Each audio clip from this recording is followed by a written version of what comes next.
Senhor porque Ele é santo. Adorai ao Senhor porque Ele é fiel. Meus amados irmãos, a paz do Senhor, eu quero convidá-los a estar em pé.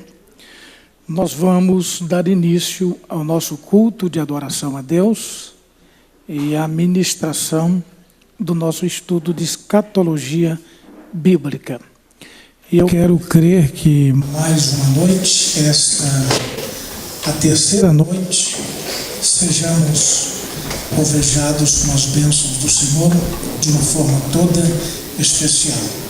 Nós vamos ler novamente o texto que estamos usando como base, Daniel capítulo 2, versículo 28, capítulo 2, versículo 44, e 1 Tessalonicenses, capítulo 4, versículo 15 ao 17. Então nós vamos ler esses 3, 4, ou 2 textos dos 2 livros, Daniel e Tessalonicenses, e 5 versículos, 2 em Daniel e 3 em Tessalonicenses. Toda a base do nosso estudo de escatologia,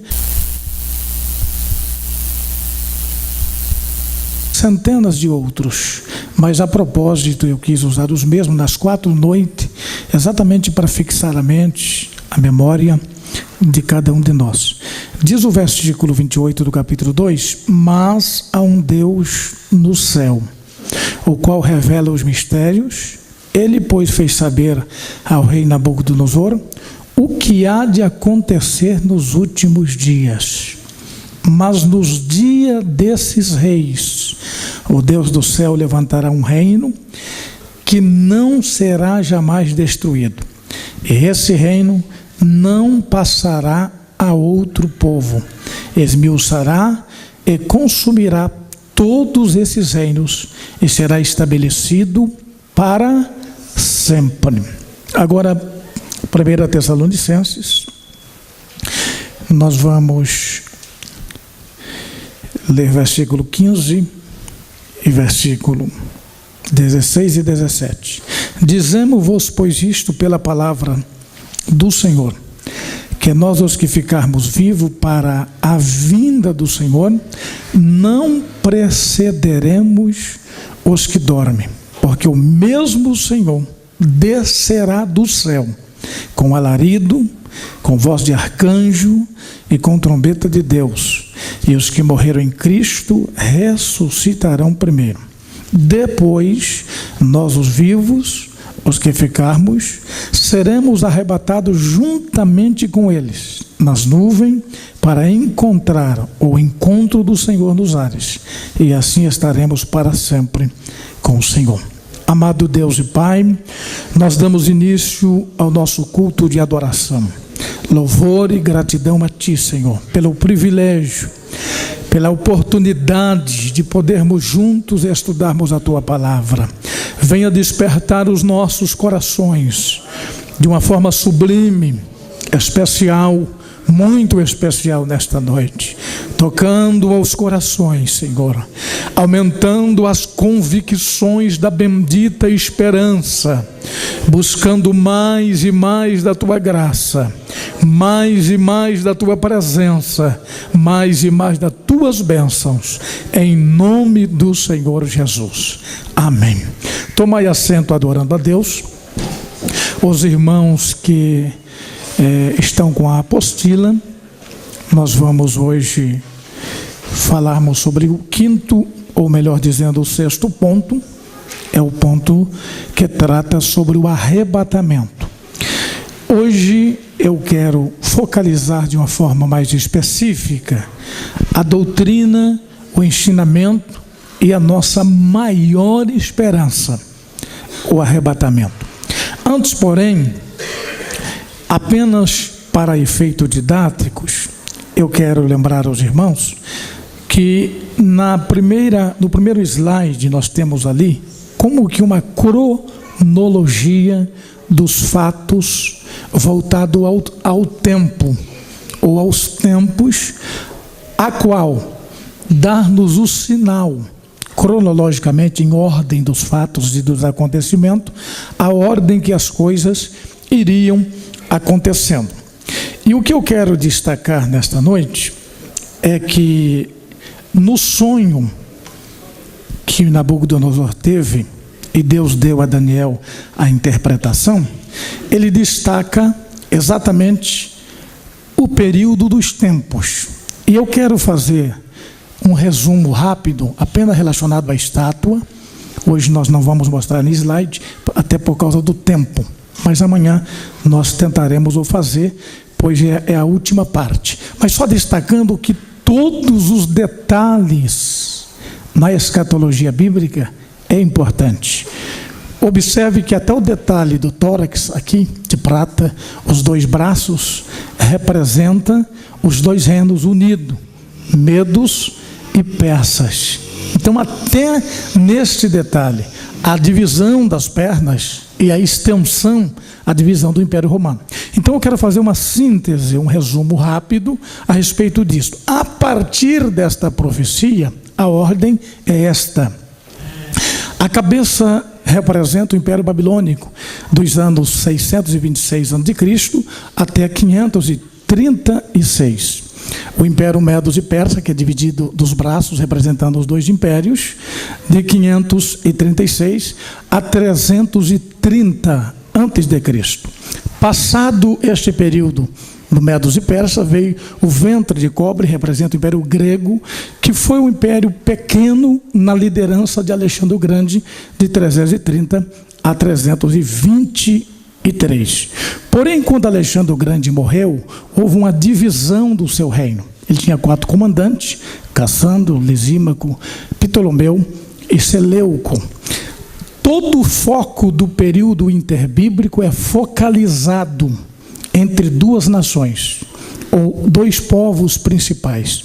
No sul, que era o Egito, estavam os Ptolomeus, e no norte, que era a Síria, os Seleucidas, chamados Seleucidas, entre eles Seleuco, o terrível líder sírio que se levantou contra o povo de Israel. Dos anos 330 a 204, Israel foi dominado pelo pessoal, pelo povo do norte.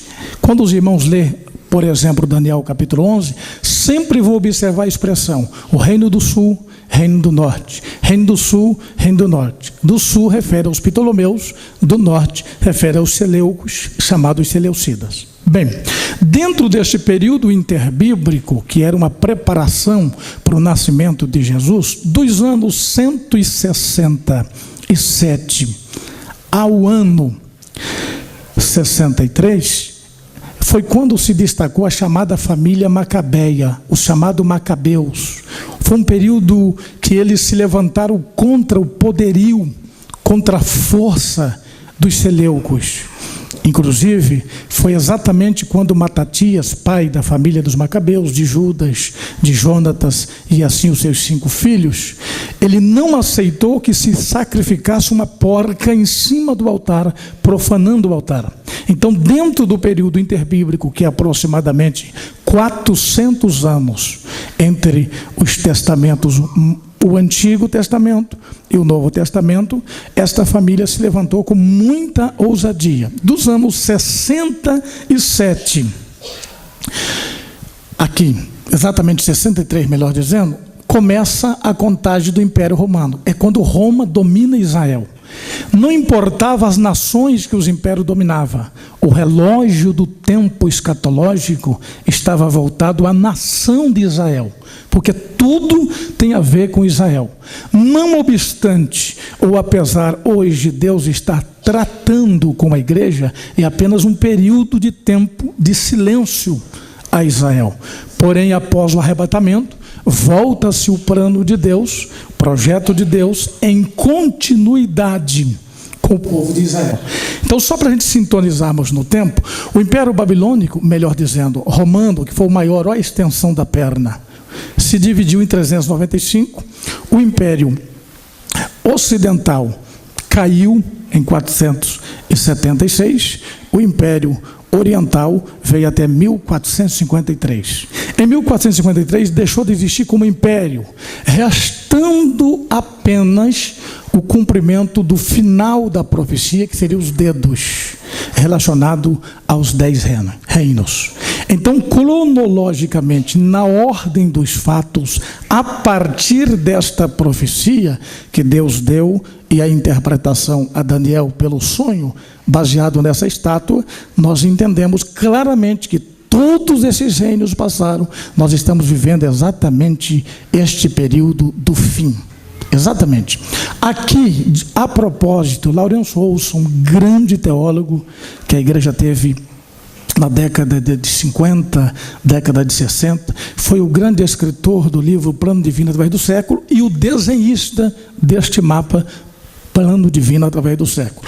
Destaca aqui a extensão dos dedos, de que o reino desses 10 reis que se levantarão, conciliado com a pessoa do anticristo, eles serão a base política para apresentar o anticristo ao mundo, de que neste período de tempo, aqui, exatamente daqui até aqui, é o período de 7 anos da tribulação.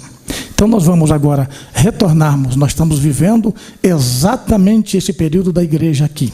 Aqui, simbolicamente, a igreja sobe, o arrebatamento, sobe e fica esse período da tribulação.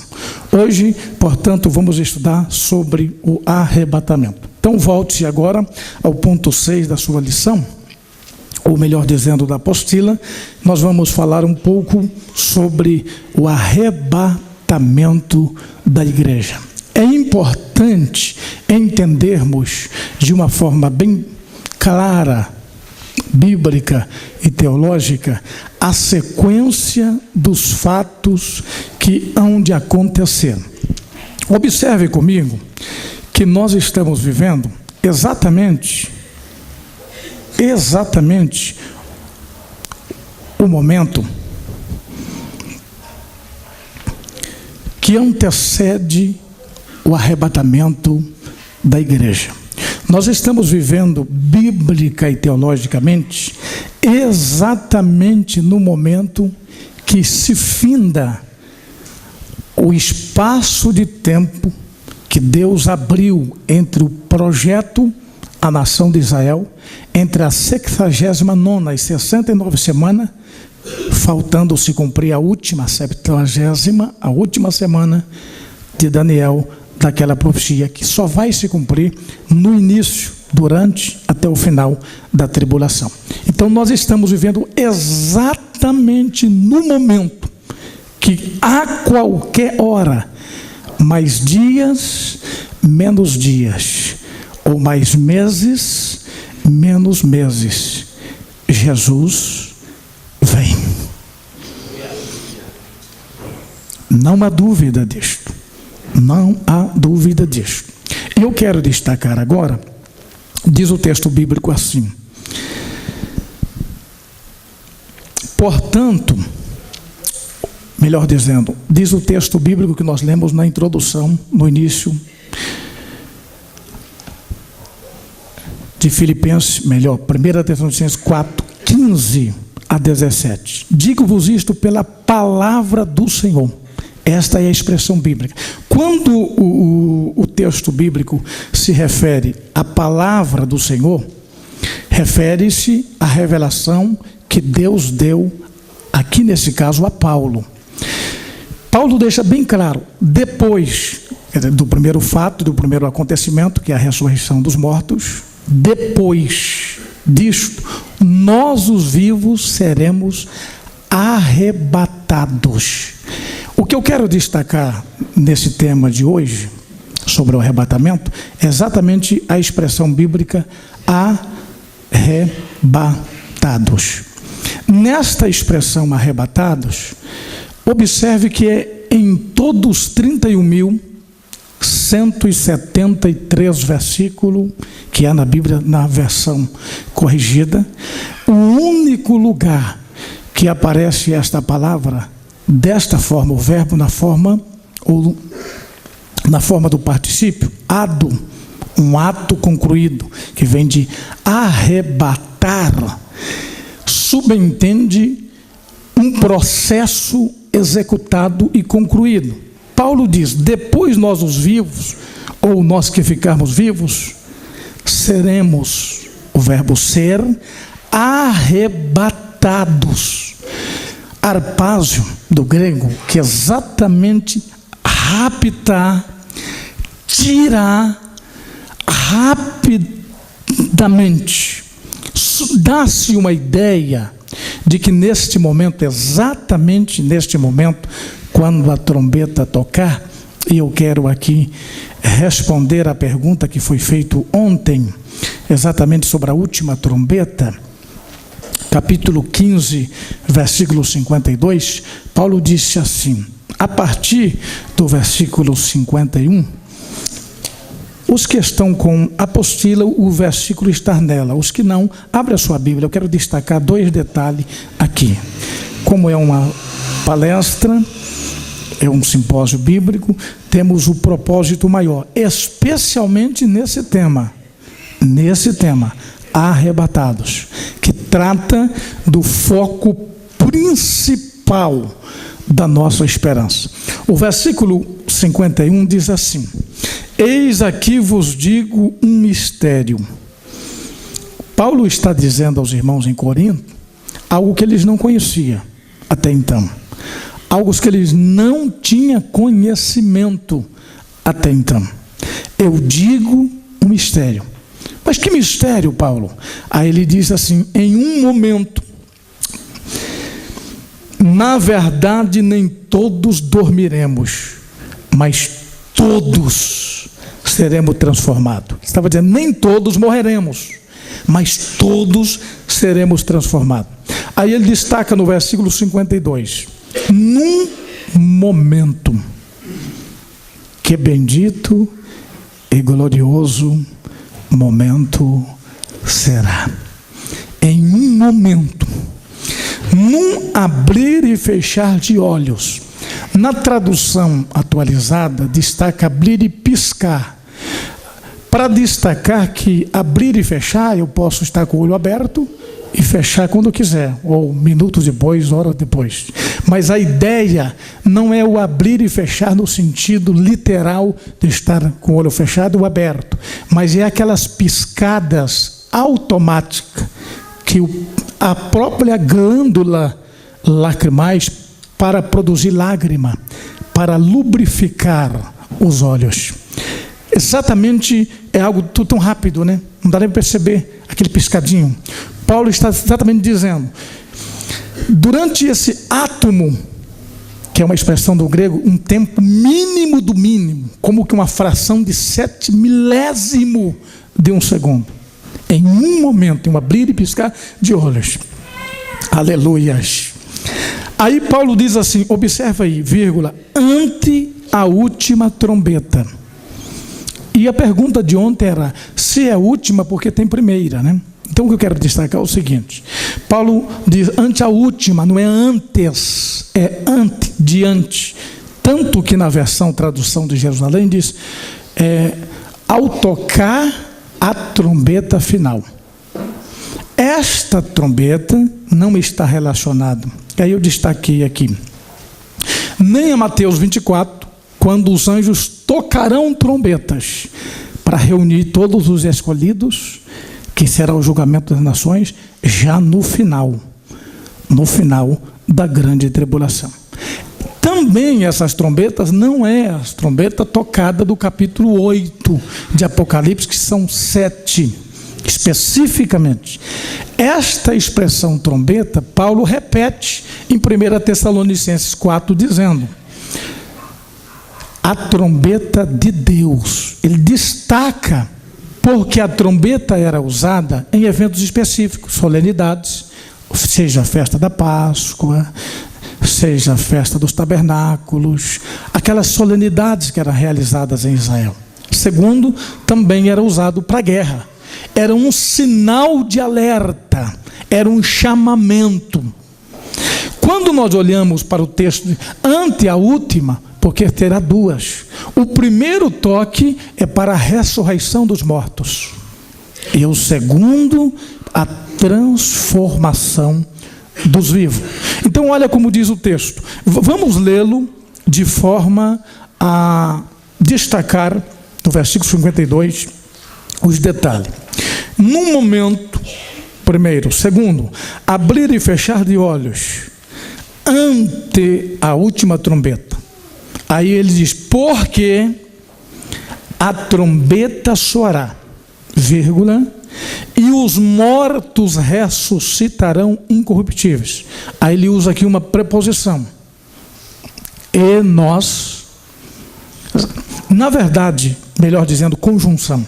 Quando Paulo destaca e nós, primeiro toque da trombeta aos mortos, segundo ou último deste processo do arrebatamento, ressurreição e arrebatamento, é quando nós ouviremos. Agora é bom que os irmãos entendam que esta expressão toque da trombeta não significa literalmente que nós vamos ouvir um toque, um som de uma trombeta tocando, no sentido literal, usando a mesma expressão figurada do Antigo Testamento. A trombeta servia para chamar a atenção e alertar. Agora, momento de ataque. Agora, momento de recuar. Agora, momento da convocação para a festa do ano sabático. Agora, momento da celebração da solenidade do dia da expiação. Significa que a vida cristã continua normal. Alguma coisa, de alguma forma, nós seremos chamados.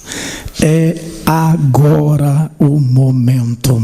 Então esta é a expressão, o toque da trombeta. Mas que toque é este que nós nunca ouvimos? Aí o mesmo Paulo disse, se a trombeta der sonido incerto, tocar de maneira diferente, quem se preparará para a batalha? Eu nunca ouvi nada, como eu vou saber que esse é o toque do arrebatamento? Então a expressão trombeta significa uma forma que Deus vai usar para chamar nossa atenção. É este o momento.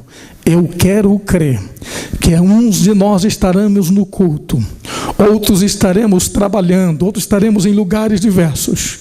De repente, o Espírito Santo que está em você, que habita na sua vida, de uma forma especial como nunca antes, de uma profunda evidência e manifestação extraordinária, vai despertá-lo. Filho, filha, o meu servo, minha serva, nunca aconteceu antes. Certo é, seremos chamados a atenção como que? Uma trombeta tocando. Ou poderemos ouvir um toque da trombeta? Sim. Um toque de um instrumento angelical, um barulho, um sinal. Certo é, ninguém que estiver com os ouvidos afinados, sensíveis à voz do Espírito Santo, deixará de ouvir o toque da trombeta. Telamagandarabassu e decantarabás. Teriamandiassu e dirás. Portanto, o arrebatamento será num momento de fração de segundo, isto é, a transformação do corpo mortal por um outro corpo. Melhor dizendo, o mesmo corpo, porém, uma transformação. Pois diz a Bíblia, convém que o que é mortal seja revestido na imortalidade. O que é corruptível sejam revestidos da incorruptibilidade. Aqui eu já respondo uma pergunta que deve surgir na sequência, como em todas as palestras sobre escatologia que damos. Pastor, nós vamos nos conhecer no céu? O nosso corpo não será mudado, no sentido de uma alteração. Não, mas esse aqui é um ser humano, esse é um corpo de anjo. Tem até asa. O texto bíblico diz, o nosso corpo será revestido da imortalidade. Todavia, seremos tomados por um conhecimento sobrenatural. O mesmo que aconteceu lá no Monte da Transfiguração. Segundo alguns teólogos, o Monte Tabor, ao norte de Israel, na Galileia, quando houve a transfiguração de Jesus. Pedro disse, Senhor, vamos fazer uma cabana, uma para ti, uma para Moisés, outra para Elias. Mas Jesus não tinha apresentado para Pedro que era Moisés. mas eles foram envolvidos numa glória, portanto tiveram um pleno conhecimento. No céu, você vai conhecer todos e serás de todos conhecido, em um corpo plenamente glorificado. Sentimentos diferentes, emoções diferentes, evidentemente não haverá sentimento conjugal. Eu vou ver a irmã Marisa, minha esposa, vou ver meus filhos, vou ver o meu amado irmão, meus companheiros, vou ver lá o presbítero irmão Elias, o irmão, a irmã, e aquele sentimento humano, mas seremos inteligentes, semelhante a Cristo, saberemos quem é quem e saberemos por que chegamos lá, pelo precioso sangue de Jesus Cristo. Imagina alguém que estivesse andando aqui na terra, de repente fosse, eu vou usar uma expressão aí do contexto do disco voador, abduzido. Mas onde que eu estou aqui? Será que eu fui levado para outro planeta ou é céu? Não, querido. O que vai ser num abrir e piscar de olho vai ser o mistério da transformação. Depois de transformado, estar ali em Jerusalém com Jesus, será a mesma grei, o mesmo nível. Nós não seremos mais detidos pela lei da gravidade, portanto, pela distância. Claro, não seremos deuses onipresentes, porém, seremos semelhante a Cristo, acima do nível dos anjos. E os anjos são tão velozes que quando Jesus ascendeu-se às nuvens, veio 2 anjos e disseram: varões galileus, por que estáis olhando para cima, para os céus? Este Jesus que no céu foi recebido, mas ele sumiu ali agora, não, já foi recebido e já nos enviou. A velocidade dos anjos é muito maior do que o ano-luz. Portanto, estar com Cristo na glória, estar com Ele ali em Jerusalém, nós estaremos todos juntos lá, descer com Ele no dia do início do Armagedon. Para começar o milênio, vai ser um nível sobrenatural e glorioso. Mas quando nós sentirmos de que algo de sobrenatural está acontecendo, de repente, percebemos o nosso corpo sendo transformado. Aleluia. Deixa eu tentar recapitular a sua memória. Lembra o dia que você foi batizado com o Espírito Santo? Lembra que você estava orando, aquele sentimento: Jesus, eu quero, me batiza. De repente você sentiu alguma coisa diferente e percebeu que línguas diferentes fluíam dos seus lábios. De repente começou. Você vai perceber no momento do arrebatamento, apenas um exemplo, vai ser muito mais acima, elevadamente. Você vai perceber naquele momento, o seu corpo está entrando numa transformação. E este mundo, nesta dimensão, deixa de existir para nós. E nós subimos a encontrar o Senhor dos ares. Muitas pessoas se alvoraram com falsas interpretações e supostas visões quanto ao dia da volta de Cristo. Porém, nada aconteceu. Jesus não revelou a ninguém e nem vai revelar. Exatamente essa confusão do nosso calendário, que é chamado gregoriano, para o calendário juliano, que Júlio César, o imperador, reformou. Com o calendário judaico, há uma diferença grande de dias, de ano. E exatamente nisso é um plano de Deus, para ninguém querer descobrir qual é o dia.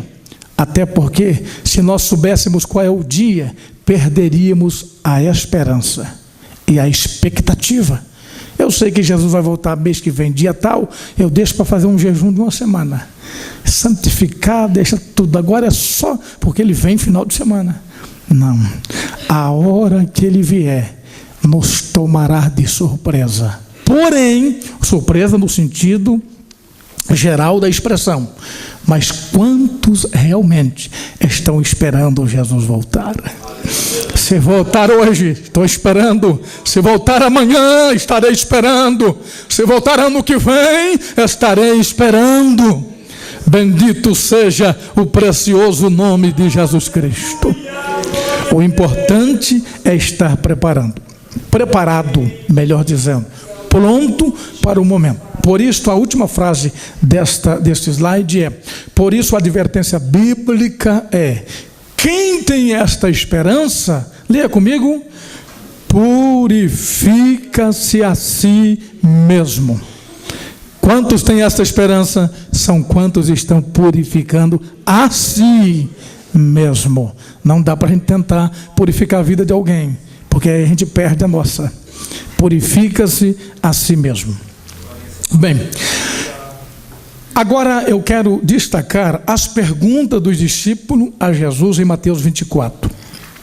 Capítulo 5, versículo 3. Quando serão essas coisas? Que sinal haverá na sua vinda e do fim do mundo? Essas coisas, Jesus contextualizou essas coisas com a destruição do templo, quando disse: não ficará pedra em cima de pedra, porque o templo era construído de pedra, literalmente de pedra. Então, na verdade, o que é que Jesus estava dizendo? Até as pedras, uma de cima da outra, vai ser destruída. E para se cumprir cabalmente, quando Tito invadiu Jerusalém, destruiu, mas não foi destruído totalmente, mas a profecia de Jesus. Depois, quando chegou o imperador Adriano, ele mandou uma representação sua, especialmente lá em Jerusalém, por causa do fogo que foi colocado no templo e na cidade, derreteu o ouro e caíram entre as pedras. E ele mandou alguém lá especialmente para arrancar pedra por pedra, para procurar ouro. Cumpriu cabalmente a palavra: não ficará pedra sobre pedra. Esta foi a profecia do templo. O único que restou, nós vamos ver no final do estudo, é uma parte do muro, mas do templo não restou nada. Apenas uma parte do muro, como prova: aqui houve um templo, como um lugar sagrado, aonde os judeus ainda têm esperança que o Senhor virá. Porém, eles esperam o Messias. Nós não esperamos o Messias, nós esperamos o noivo amado. Na condição de igreja, aleluia, nós esperamos o noivo. Jesus virá para o mundo como juiz. Jesus virá para Israel como Messias, mas antes virá para a igreja como noivo amado, pronto para levá-la para bodas do Cordeiro. Na pergunta dos discípulos, eles destacaram a sua vinda. Então os discípulos já tinham um conhecimento prévio, e eu digo de passagem, que excelente conhecimento, um curso básico de teologia, 3 anos com Jesus. Peço o conhecimento que eles já não tinham. 3 anos com Jesus. Quando essas coisas, na sua vinda ou no fim do mundo? Eles tinham uma ideia de fim de mundo, mas tinha uma ideia bíblica, uma crença, uma credibilidade bíblica naquilo que Jesus havia ensinado da sua volta. Então, amados, a vinda de Jesus, desde a pergunta dos apóstolos, ainda não aconteceu e já passaram quase 2000 anos. Aproximadamente 1940 anos depois da destruição do templo, que foi no ano 70. Mas dentro desse tempo, se vai ser mais um dia, mais um mês, mais um ano, só Deus sabe. Porém, Ele mandou-nos uma mensagem: mais um pouquinho de tempo, o que há de vir virá e não tardará. Fim do mundo. A terceira pergunta dos discípulos, e também a última, escatológica, está relacionada com o fim do mundo. Ele só acontecerá depois do arrebatamento da igreja, da grande tribulação, do Armagedon, do julgamento das nações, do milênio e do juízo final. Então, o que eu quero destacar aqui, para ficar bem fixado à mente, qual é a sequência bíblica das doutrinas. Inclusive é um livro da CPAD, escrito por pastor Antônio Gilberto, o calendário da profecia. A ideia de calendário tem um mês, os dias, e próximo mês, durante todo o ano. A ideia, a sequência dos fatos bíblicos, a cronologia, os fatos cronologicamente em ordem sequencial. Agora, o grande acontecimento que houve no nosso passado foi a morte de Jesus. E o maior, em o nosso futuro, será o arrebatamento. A partir do arrebatamento, começa período de tribulação na terra e período de tribunal de Cristo nos ares. O julgamento do tribunal de Cristo não será nem na terra e nem no céu, no sentido céus, onde eternamente moraremos. Por isto Paulo destaca: encontraremos o Senhor nos ares. Deixa aqui eu lembrar de uma simbologia bíblica. Quando Eliezer trouxe Rebeca a Isaac, aonde eles se encontraram? Não foi lá em Ur, não foi em Berseba, também não foi na tenda. Isaac estava nos montes, orando, e ele sai ao encontro para encontrar. Entre o caminho de que ela veio da sua casa e para a chegada, a recepção carinhosa, romântica, a festejo que Isaac faria para a sua época, o contexto da época, ele a encontrou no meio do caminho. E quando a encontrou, diz a Bíblia que ele tirou-lhe o véu, o sinal do casamento, que é algo muito lindo, e deu-lhe vários presentes de ouro, de prata e de pedras preciosas. Quando a igreja encontrar com Jesus, receberá os galardões. Seremos galardoados, os presentes que Ele nos dará. Olha o texto bíblico de Apocalipse: eis que cedo venho, e o meu galardão está comigo. Ele vai sair do seu trono e vai encontrar a igreja nos ares para lhe entregar o galardão. Amém. Quantos alegremente adoram o Senhor, porque encontrará o Senhor nos ares e receberás o teu galardão. Alguém diria assim: mas pastor, eu nem quero galardão, pastor, eu só quero ir para o céu. Sabe aquele funcionário que entra numa empresa e não quer crescer na empresa? Ele perde até o emprego, porque ele faz corpo mole, ele não se esforça, chega atrasado, só vai ao banheiro depois que termina a hora dele voltar a trabalhar. O encarregado está observando: não quero ser gerente, tá bom assim. Agora, quando ele se dedica, além de manter o que tem, ele consegue um pouco mais. Aquele crente que só quer ir para o céu. E tem mais uma, pastor: se tiver um cantinho para mim, já está bom.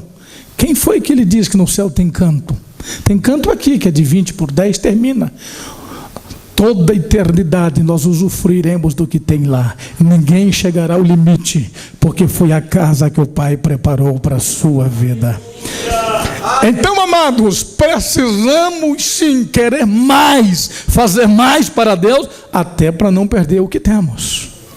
Porque se cruzarmos o braço, até o que temos perderemos. Lembra da parábola de Jesus? A quem tem, será dado. Quem não tem, até o que pensa. Lucas destacou: o que pensa que tem, será tirado.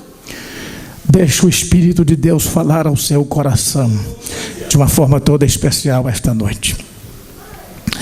Queridos, eu quero destacar agora rápido sobre o tribunal. Nesta sequência, a igreja estará com Cristo a partir do momento do arrebatamento. Aí vem uma pergunta: quando nós formos arrebatados, e a nossa roupa, pastor, vai ser transformada? Ou não? Receberemos outras vestes? Bem, eu vou só lhe dar um exemplo bíblico. Quando Jesus foi arrebatado, qual foi a única coisa que os discípulos encontraram no túmulo? O lençol, para provar que era dele. Ressuscitou, Maria quis tocá-lo: não me toque, não fui ao Pai, não fui glorificado ainda. Mas essas mesmas vestes, assim como o corpo será transformado, haverá uma transformação total. Esta ideia de que vai ficar um monte de roupa aqui ficou o celular, ficou a roupa, ficou calçada, na verdade é uma tentativa de materializar para fazer a pessoa entender. Agora, baseado na ressurreição de Jesus, seremos completamente transformados e estaremos eternamente com o Senhor na glória. O tribunal não é lugar de julgamento. Então destaque bem isto. Tribunal, o bema, é o lugar de julgamento de obras e não de pessoas. O juízo final será julgamento das pessoas. O tribunal de Cristo será o julgamento das obras para receber galardão. O juízo final será o julgamento para ser lançado no lago de fogo aqueles que o nome não se encontrar no livro da vida. E eu vou só adiantar um detalhe aqui, mas nós falaremos amanhã no finalzinho sobre isto. Diz assim o texto bíblico: aquele que não foi achado, o verbo está na forma do particípio, Adão, subentende um sujeito oculto, e que este sujeito oculto procurou, porque eu só posso dizer que não achei a partir do momento que eu fui procurar. Sabe quando o pai diz para o filho: pega tal coisa para mim, a mãe? Ah, não encontrei. Mas você procurou? Porque se não procurar, não encontra mesmo. Subentende no texto como se Jeová perguntasse: o nome dele está aí? E o tabelião celeste lá, o anjo, o secretário divino do trono, assistente permanente, vai procurar. Não foi achado. Mas não é o teu nome. Não, pastor, não. Se você é salvo, antes desta procura, você já subiu no arrebatamento 1007 anos antes. Amém. Bendito seja o nome do Senhor. O teu julgamento, se sobe ou não, é hoje. Não é no juízo.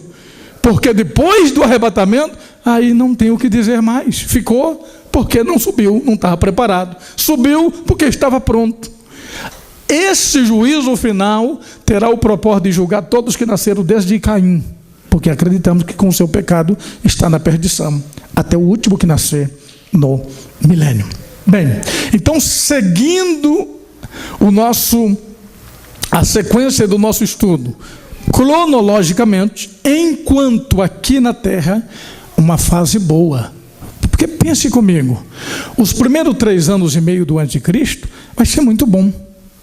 Muito bom, socialmente, profissionalmente, financeiramente. A tua casa vai ficar, ou não, você não quer que ela fique. O teu emprego vai ficar para alguém, ou você não abre mão dele nem para ser arrebatado. O seu carro, mas fica com tudo, com carteira, mas fique à vontade. Vai ficar, teu cartão de crédito vai ficar, a tua conta. No negativo não vai ficar, tudo vai ficar. Isto vai desvaziar uma boa parte do planeta, vai dar muitas vagas de trabalho profissionalmente. Quem não conhece o evangelho vão dizer, os crentes sumiram, desapareceram e agora ficou bom para nós. Mas para quem conhece o evangelho, não vai conseguir nem trabalhar. Você imagina você profissionalmente trabalhando 5 horas da manhã lá esperando o coletivo para ir trabalhar, lembrando, Jesus já veio e eu fiquei? Você consegue? Irmão, vai ser um pavor, vai ser uma depressão total. Você não vai estar aqui para ver. Pode dizer glórias a Deus, aleluia.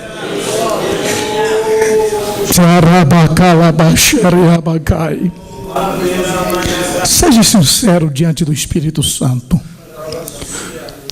Quando pecamos, estou falando de coisas graves, pecamos, uma palavra, um pensamento, uma atitude, às vezes coisas mínimas, e de repente o Espírito Santo toca na gente. Meu Deus, você perde a paz, tem que orar, tem que chorar aos pés do Senhor, por uma vez, uma atitude. Agora imagina sabendo, o Espírito Santo já foi com a igreja.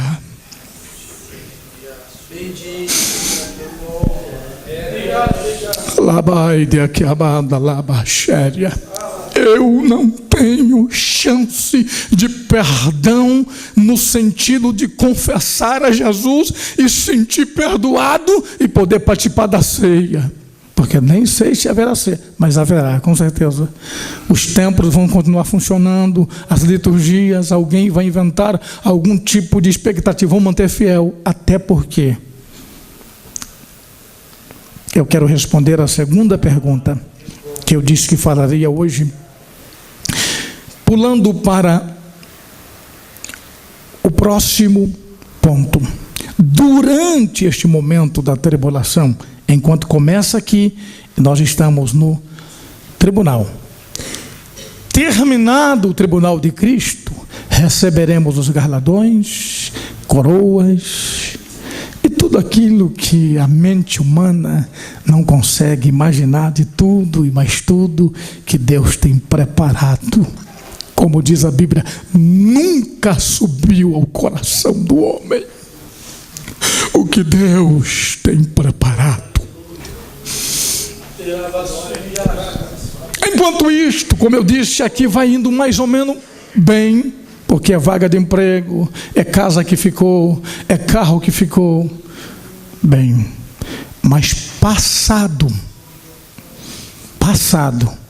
os primeiros meses e anos, a Bíblia destaca os 3 anos e meio, na metade da semana, aquele que era o príncipe do primeiro selo, o cavalo branco, saiu para vencer. Aquele que era o homem que trouxe a paz, aparentemente, ao mundo. Paulo profeticamente diz assim: quando disserem a paz e segurança, então virá a repentina destruição. Mas deixa eu dizer algo. Estes primeiros 3 anos e meio é a parte de adaptação do reino, da administração do anticristo. Dentro deste período de tempo, a vida continua normal. Quando começaram os selos, as trombetas e as taças, aí que as coisas vão, de fato, complicar. A ponto que por 5 meses, a morte vai fugir do ser humano. Ninguém morre. Serão quando os gafanhotos serão soltos para atingir o homem. Eu acho melhor, muito melhor, eternamente melhor, chorarmos aos pés de Jesus, mesmo se arrastando, se for ao caso, mas não negue a Jesus. Mantenha a tua fidelidade, mantenha a tua confissão, não entregue a tua fé e mantenha viva a tua esperança. Enquanto isto, nós estamos no tribunal de Cristo e haverá tipos de obras. Vamos dar apenas uma pincelada aqui. Ouro. O ouro representa a glória de Deus. É tudo que eu faço e você para a glória de Deus. Terá valor de ouro. Prata na Bíblia é símbolo da redenção. É tudo que é feito em prol de resgatar uma alma. Desde o seu testemunho. Não olhe para mim, mas olhe para Jesus. Mas aonde vai ver Jesus se não for em você, em mim, em nós? Qual o referencial que o mundo vai ter? Se cantamos as mesmas músicas do mundo, assistimos as mesmas programações do mundo, vamos nos mesmos cinemas que o mundo vai, vamos nos mesmos ambientes que eles vão, falamos as mesmas gírias picantes que eles falam, achamos engraçado o mesmo que eles acham, temos os mesmos sentimentos, simplesmente sou crente. Que diferença eu faço? Que Deus nos guarde. Esta obra terá valor de prata porque levou alguém ao resgate. Pedras preciosas fala de ornamento, está relacionado com os dons espirituais, aquilo que enfeita a obra, a igreja, a manifestação dos dons, alguém que recebeu a graça dos dons e usou para o reino de Deus. Madeira, na Bíblia madeira representa a natureza humana, é tudo que eu faço para o meu ego. Não vai ser contado quantas vezes eu prego, quantas horas eu e você oramos, se faço melhor, toco melhor, se canto melhor, não é isto, é a qualidade. Aquilo que é feito para o ego humano vai queimar, não tem galardão, porque não vai resistir o fogo. Se a madeira não vai resistir, imagina o feno, a casca, aquela casquinha do soja, por exemplo, depois que na hora que vai banar, assim, voa, que não tem consistência nenhuma. E aquilo que é feito nas coisas de Deus, que peso tem, que valor tem para o reino. Guarde o que eu vou lhe dizer agora, e digo com muito temor também. Tudo o que nós fazemos tem um peso no reino de Deus ou no reino do diabo. Tudo que nós fazemos ou honra e dignifica o reino de Deus ou promove o reino do adversário.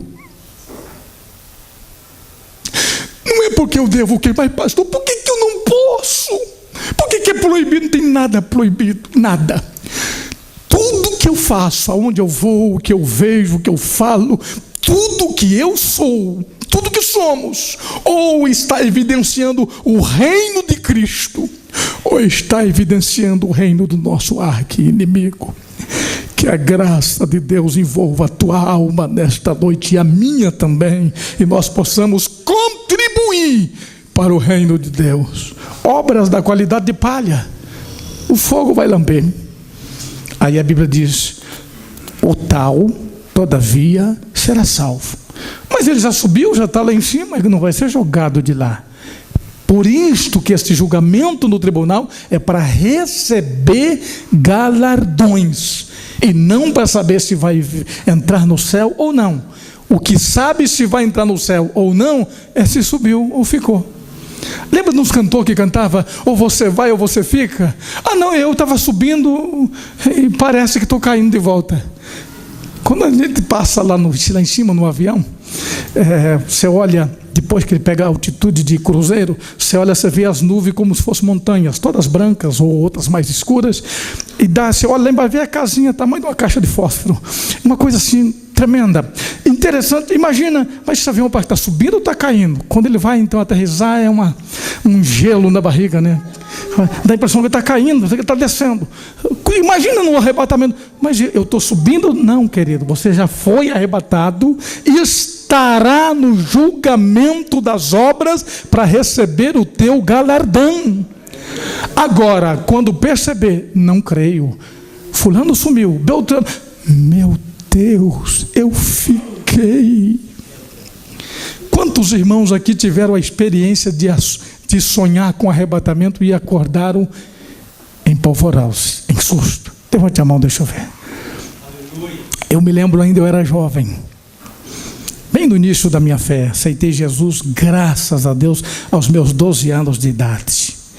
Passaram-se 26 anos, estou servindo a Jesus com alegria, e se fosse começar, aceitaria com 10, começaria mais cedo. Mas eu me lembro que uma noite eu tive um sonho com arrebatamento, e naquele sonho, eu sonhei que Jesus veio e eu havia ficado. Quando eu acordei, sabe qual foi a primeira coisa que eu fui fazer? Correndo, eu fui bater a porta do quarto da minha irmã, para ver se as crianças estavam lá. Se as crianças estiverem, então não foi o arrebatamento. Me deu um medo tão grande, um desespero tão grande. Quando alguém imaginar, vou mandar uma mensagem, ninguém responde a mensagem. Liga na casa, mas o telefone só toca.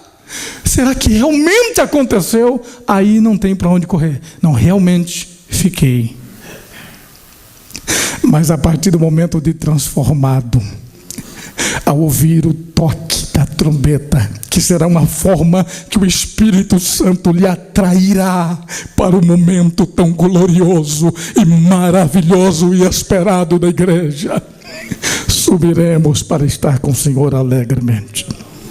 Eu quero agora parar aqui. Nós vamos fazer um momento de um louvor, e eu quero pedir que seja em 1 minuto, só para mudar de posição, porque nós temos muita coisa aqui pela frente. Aos irmãos do grupo de louvor, por bondade, se aproximar. A igreja esteja de pé. Vamos mudar assim de posição, que ajuda nós na assimilação da palavra. Vamos fazer aqui um louvor a Deus. E voltaremos falando sobre agora a tribulação no tempo que ainda temos. Vamos adorar, vamos louvar Jesus. Aleluia! Jesus não veio ainda. Você tem toda a oportunidade. Nós temos toda a oportunidade do mundo. Ainda há tempo. Se porventura minha vida não está indo muito bem, pastor, no íntimo eu sei que eu preciso de tomar uma decisão. Esta é a tua noite. Jesus ainda não veio, mas pode voltar ainda hoje.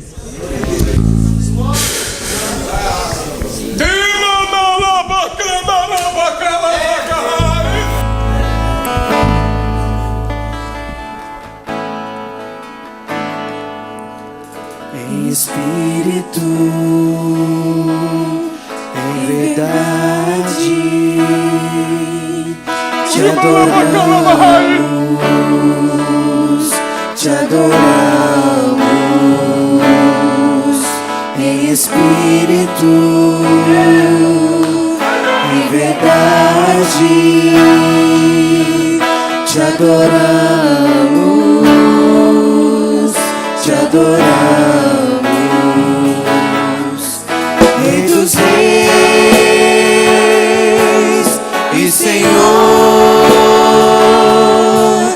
te entregamos nosso viver. Rei dos reis e Senhor, te entregamos nosso viver pra te adorar, ó Rei dos reis. Foi que eu nasci, ó Rei Jesus. Meu prazer é te louvar, meu prazer é estar nos átrios do Senhor. Meu prazer é viver na casa de Deus, onde flui o amor. Espírito, em verdade, te adoramos, Senhor, te adoramos. Em espírito, em verdade, te adoramos, te adoramos. Rei dos reis e Senhor, te entregamos nosso viver. Rei dos reis e Senhor, te entregamos nosso viver pra te adorar, ó Rei dos reis.